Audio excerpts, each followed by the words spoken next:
नमस्कार दोस्तों, जय स्टडी में आपका स्वागत है। रात 8 बजे की डेली क्विज का आज का तीसरा दिन है, ठीक है, जिसमें हम आने वाले 14 मई को पीसीएस प्री होने वाला है उससे संबंधित प्रश्न और उत्तर देख रहे हैं। आज आप लोग को जैसा हमारे सीनियर सर, बॉस कह दीजिए एक हिसाब से, उत्कर्ष द्विवेदी सर के द्वारा चलाए गए मुहिम ऑप्शनल हटाओ, जो कि एक विस्तृत रूप से उन्होंने इसका समर्थन किया था, और आज जहां तक है पूरा फाइनल मुहर आप लोग के पास लग चुकी है। आपको बहुत जल्दी इसका नोटिफिकेशन मिल जाएगा। तो वन मैन आर्मी की तरह हमारे गुरुवर उत्कर्ष द्विवेदी सर के द्वारा यह मुहिम चलाई गई और लगभग सफलता मिल चुकी है। बस ऑफिशियल नोटिस बहुत जल्द ही आ जाएगा, ठीक है। आइए इसी खुशखबरी के साथ आज का पहला प्रश्न देखते हैं कि सिंधु घाटी सभ्यता के किस स्थल को जुलाई 2022 में यूनेस्को ने विश्व विरासत सूची में शामिल किया? कालीबंगा, धौलावीरा, मोहनजोदड़ो, बालाथल। हिंदी वाले इस प्रश्न का अपना उत्तर कमेंट बॉक्स में करते रहें, इंग्लिश वाले देख लें। Which site of the Indus Valley Civilisation has been included in the World Heritage List by UNESCO in July 2022? Kalibanga, Dholavira, Mohenjodaro और बालाथल। तो इसका जो सही उत्तर है वह है आपका option A, Dholavira, sorry B. तो ऑप्शन बी है इसका, धौलावीरा। आइए इसकी व्याख्या देख लेते हैं। सही उत्तर इसका क्या है? धौलावीरा है। धौलावीरा को जुलाई 2022 में यूनेस्को की विश्व विरासत सूची में शामिल किया गया। एक हिसाब से करंट का प्रश्न है तो हिस्ट्री। और धौलावीरा और रामप्पा मंदिर सांस्कृतिक श्रेणी के तहत सूची में नवीनतम जोड़े गए, ठीक है। 2022 की ये करंट है। धौलावीरा 2014 से यूनेस्को की किस सूची में था? अस्थायी सूची में था। अब भारत में अब कुल मिलाकर कितने 40 विश्व विरासत संपत्तियां हैं, जिसमें 32 सांस्कृतिक हैं, 7 प्राकृतिक हैं और 1 मिश्रित संपत्ति है, ठीक है। तो धौलावीरा से संबंधित यह प्रश्न आपके पहला प्रश्न था ये हमारा। अगला प्रश्न है कि निम्नलिखित हड़प्पा स्थलों में किसमें कब्र में 2 लोगों के शव पाए गए हैं? आपके ऑप्शन मोहनजोदड़ो, हड़प्पा, चन्हूदड़ो और लोथल। हिंदी वाले इस प्रश्न का उत्तर देते रहें, इंग्लिश वाले देख लें। In which of the following Harappa site where the bodies of 2 people found in the grave? Mohenjodaro, Harappa, Chanhudaro और लोथल। तो इसका जो सही उत्तर है वह है आपका ऑप्शन डी, लोथल। आइए इसकी व्याख्या देख लें। हड़प्पा स्थलों के लोथल से 2 लोगों को एक साथ दफनाए गए कब्र मिले हैं। कहाँ से? लोथल से। और लोथल है कहाँ? गुजरात राज्य के भाल क्षेत्र में स्थित प्राचीन सिंधु घाटी सभ्यता के दक्षिणी शहरों में से एक। और इसकी क्या विशेषता है? कब्र में गाड़ना या दफन करना मृत व्यक्ति या जानवरों को रखने का धार्मिक कार्य है। कभी कभी जमीन में वस्तुओं के साथ भी गाड़ा जाता था। और लोथल क्या है? एक पत्तन नगर भी है, ठीक है। यह लोथल से संबंधित सारी बातें हो गई। अगला प्रश्न है कि उत्तर वैदिक काल के सर्वोच्च देवता कौन थे? 2 काल थे, ऋग्वैदिक, उत्तर वैदिक। ऑप्शन है आपके महेश, इंद्र, प्रजापति और विष्णु। हिंदी वाले इसका उत्तर कमेंट बॉक्स में करते रहें। और इंग्लिश वाले हैं who was the supreme deity of the later Vedic period? Mahesh, Indra, Prajapati और विष्णु। तो इस प्रश्न का जो सही उत्तर है वह है आपका ऑप्शन सी, प्रजापति। आइए देख लेते हैं इसकी व्याख्या। सही उत्तर इसका क्या है? प्रजापति। उत्तर वैदिक काल के दौरान लोगों के भौतिक जीवन में स्वाभाविक रूप से परिवर्तन के परिणाम स्वरूप देवी देवताओं के प्रति उनके दृष्टिकोण में भी बदलाव आया। अब क्या बदलाव आया कि ऋग्वैदिक काल के 2 सबसे महत्वपूर्ण देवता कौन कौन से थे? इंद्र और अग्नि। ये जो 2 ऋग्वैदिक काल के महत्वपूर्ण देवता थे, इन्होंने अपना महत्व खो दिया और उनके बजाय प्रजापति, जिन्हें निर्माता के रूप में भी जाना जाता है, वह उत्तर वैदिक काल में सर्वोच्च स्थान प्राप्त कर लिए। इसी काल से जादू टोने और कई चीज़ों का आविष्कार होता है, उत्तर वैदिक काल से, ठीक है। अगला प्रश्न हमारा चौथा है, उत्तरकालीन वैदिक काल में निम्नलिखित में से एक कर जिसे वसूला जाता था उत्तर वैदिक काल में? ऑप्शन है भागदूत, आकाशवाप, सूत, तक्षण। इस प्रकार के प्रश्न वर्तमान समय में आयोग के बहुत पसंदीदा प्रश्नों में से एक हो गए हैं, ठीक है। अगला प्रश्न है आपका, मतलब इंग्लिश है, हिंदी वाले अपना कमेंट बॉक्स में करते रहें। In the later Vedic period on the following taxes was collected? भागदूत, आकाशवाप, यार्न और टैक्शन। तो इसका जो सही उत्तर है वह है आपका ऑप्शन ए, बाघ दूध। आइए देखते हैं है क्या। उत्तर वैदिक काल में राजा के राज्य मामलों में सहायता के लिए विभिन्न अधिकारियों को नियुक्ति किया जाता था। बाघ दूध क्या था कि उत्पादन में शाही हिस्से के संग्रह के लिए जिम्मेदार एक अधिकारी था और उत्तर वैदिक ग्रंथों में इसका उल्लेख किया गया था। ठीक है, और उसी के द्वारा यह कर लिया जाता था। ये इसका इंग्लिश संस्करण है। 5वां प्रश्न है हमारा कि ऋग्वेद में ऋषि विश्वामित्र और देवी के रूप में पूजी जाने वाली 2 नदियों के बीच संवाद के रूप में एक स्रोत है। ये कौन कौन सी नदियां हैं?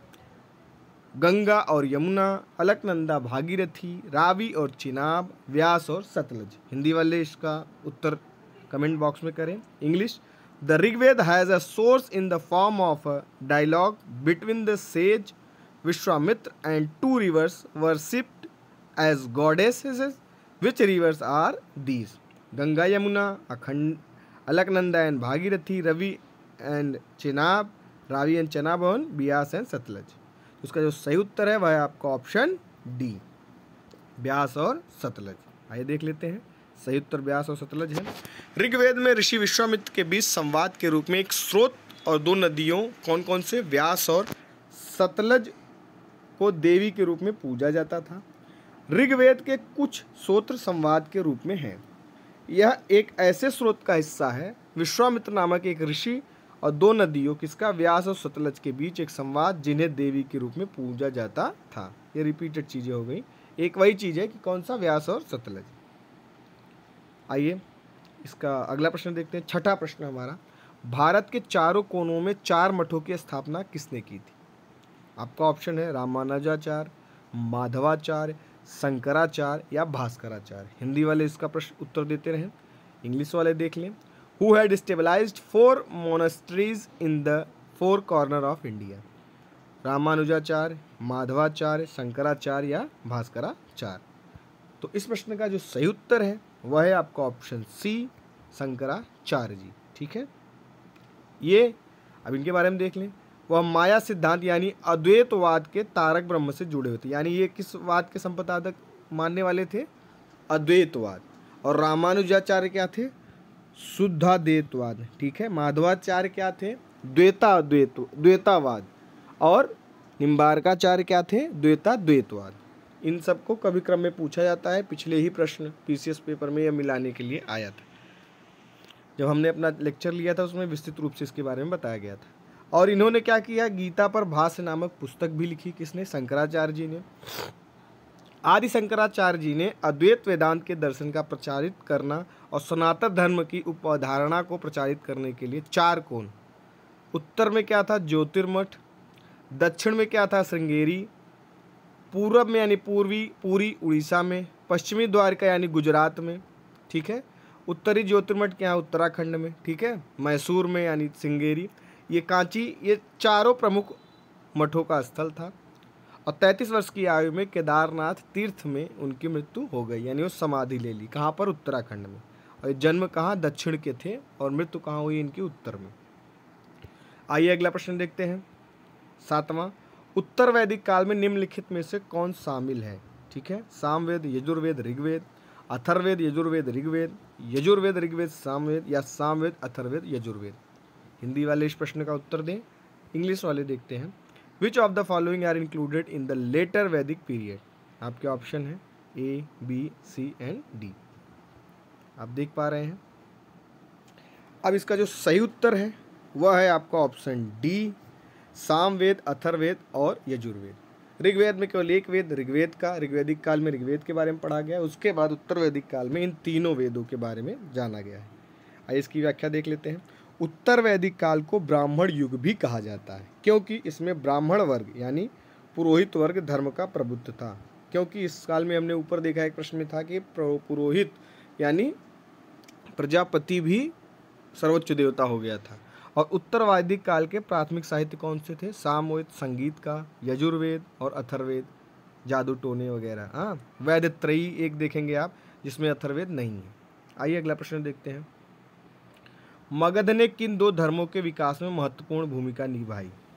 जैन और सिख, जैन और बौद्ध, बौद्ध धर्म, हिंदू और जैन धर्म। ठीक है, हिंदी वाले इसका उत्तर देते रहे। Magadha played an important role in the development of which two religious, Jainism and Sikhism. देख लीजिए, ये हैं आपके ऑप्शन। ठीक, अब इसमें आप अपना उत्तर दीजिए। जो इसका सही उत्तर है वह है आपका ऑप्शन जैन धर्म और बौद्ध धर्म।